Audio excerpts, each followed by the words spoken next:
Oiê! Seja bem-vinda a mais um vídeo aqui no canal A Magia de Lilith.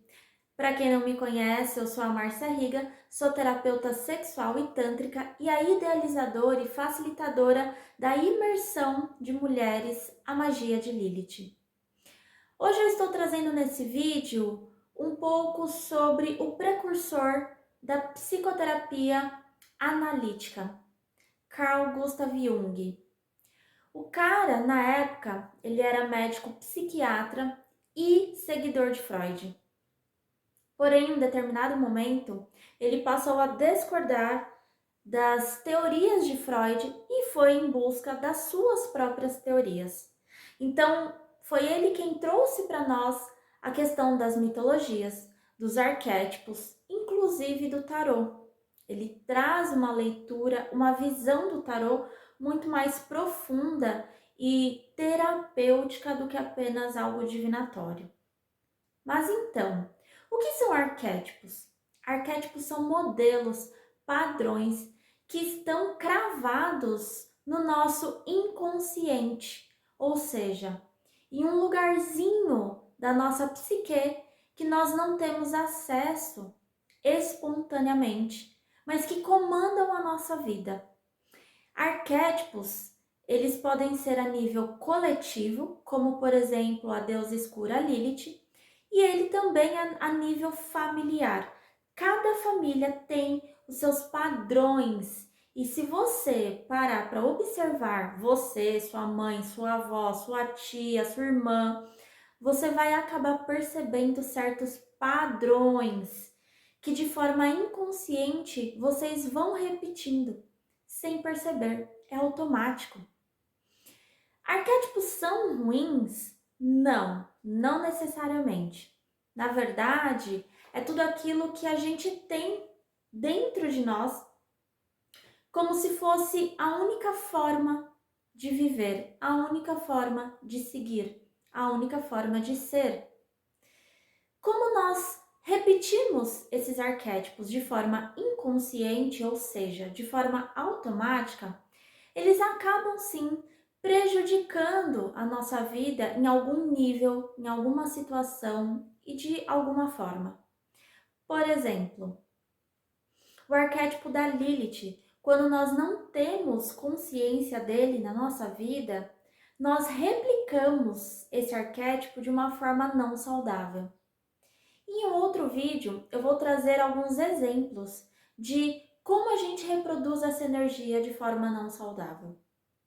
Quando passamos a ter consciência desse arquétipo em nossa vida, quando passamos a ter consciência dessa energia perpetuando no nosso dia a dia, a gente passa a ter consciência disso, consciência dos nossos comportamentos e padrões, e, consequentemente, é onde a gente começa a ter a oportunidade de ressignificar tudo isso. Então, os arquétipos, eles não são maléficos, porém, eles são duais, ou seja, tem o lado luz e o lado sombra. Então, quando nós não temos consciência da magnitude deles na nossa vida, do quanto eles nos influenciam, do quanto nós somos influenciados por eles de forma automática e padronizada, eles acabam atuando de uma forma maléfica, digamos assim, na forma sombra na nossa vida.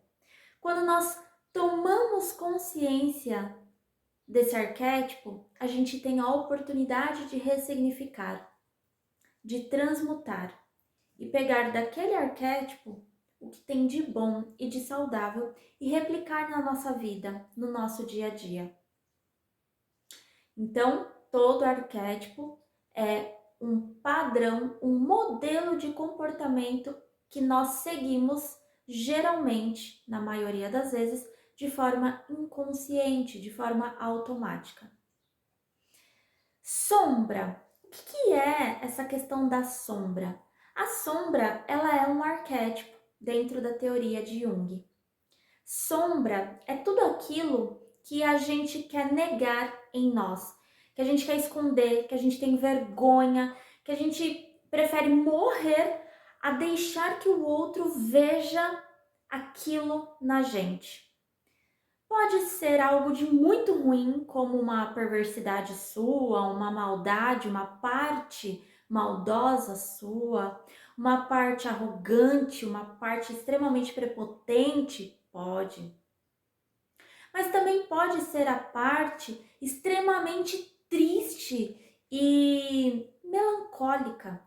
E que você esconde isso tentando mostrar ser a pessoa mais divertida e risonha do mundo, aquela super feliz todos os dias, na vibe super positiva. O arquétipo da sombra, ela também tem dois polos. Então, nós replicamos ela na nossa vida quando nós sentimos muita raiva, muito ódio, muito medo, muita insegurança. Quando por conta de sentimentos como inveja, a culpa, a gente nega aquilo, a gente esconde e passamos a usar máscaras no nosso dia a dia para disfarçar tudo aquilo que verdadeiramente estamos sentindo. Porém, dentro do arquétipo da sombra, nós também temos um ponto muito importante, a nossa luz. Porque muitas vezes, por nós não sermos iguais às outras pessoas, né? Todos nós somos diferentes. Então nós temos as nossas potencialidades. Só que se porventura essas potencialidades não forem iguais às das nossas famílias, dos nossos amigos, aos grupos em que nós pertencemos, geralmente a gente tem a tendência de pegar aquilo e esconder também. Porque algo dentro de nós diz que nós não podemos ser melhores que as nossas mães, por exemplo, que nós não podemos ser mais felizes que o nosso irmão mais velho, ou que nós não podemos ter uma vida mais leve e melhor e mais abundante do que os nossos pais, os nossos avós tiveram, porque eles vieram de uma vida muito sofrida. E por que que eu vou ter uma vida tranquila, uma vida mais sossegada? E aí a gente acaba sentindo muita culpa, sentindo muito o não merecimento, por exemplo. E por consequência, a gente vai sabotando a nossa luz, a gente vai sabotando as nossas potencialidades e deixando tudo isso escondidinho lá no nosso inconsciente, nas nossas sombras. Por isso que é muito importante trabalhar exatamente esse arquétipo. Porque uma coisa é fato, mulheres, não é porque nós negamos essa nossa parte feia, escura, ruim, que ela vai deixar de existir. Muito pelo contrário. E nós não ressignificamos, não existe transmutação se simplesmente você virar para mim e falar: "Ah, Márcia, eu sou arrogante mesmo. Eu sei disso e tá tudo certo". Não. Essa consciência intelectual não faz com que essa parte da sua sombra seja trabalhada, ressignificada e transmutada. Na verdade, esse tipo de consciência é mais um escape, uma fuga, para que você realmente não pare para olhar devidamente para esse ponto da sua vida. Assumir que você é arrogante, que você é maldosa, que você tem a sua sombra é muito fácil. Confrontá-la verdadeiramente e se permitir sentir tudo que está guardado aí dentro é que é o ponto crucial e é onde muita gente teme. É difícil a gente confrontar sentimentos e emoções que dá a sensação que nós somos fracas, frágeis, vulneráveis, ruins demais, extremamente maldosas, ou que dá a sensação pra gente que nós não somos boas pessoas. É difícil. Mas a única forma de transformar e ressignificar esse arquétipo da sombra é confrontando esses sentimentos e emoções. E confrontar não é aqui, é aqui. É o sentir, é o se permitir sentir tudo isso. Por isso que eu trabalho com a deusa escura Lilith, porque ela é um arquétipo que tira essa máscara da nossa ilusão. Ela faz com que nós enxerguemos de fato quem nós somos, tanto a luz quanto as sombras. Agora, vamos falar um pouco sobre o inconsciente. Na verdade, todos nós temos o nosso sistema psíquico, digamos assim. Um aparelho psíquico que faz com que a nossa mente funcione da forma como ela funciona hoje. Esse aparelho psíquico, ele tem 3 divisões: o consciente, subconsciente e o inconsciente, ou como mais tarde Freud decidiu chamar, ego, superego e id.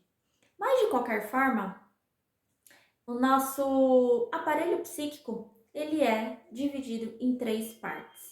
Eu vou deixar aqui na tela, algum lugar da tela, uma fotinho de uma representação disso. A nossa consciência, a nossa parte consciente, ela representa apenas em torno de 5% de toda a nossa vida. Ela é uma pontinha do iceberg da nossa vida.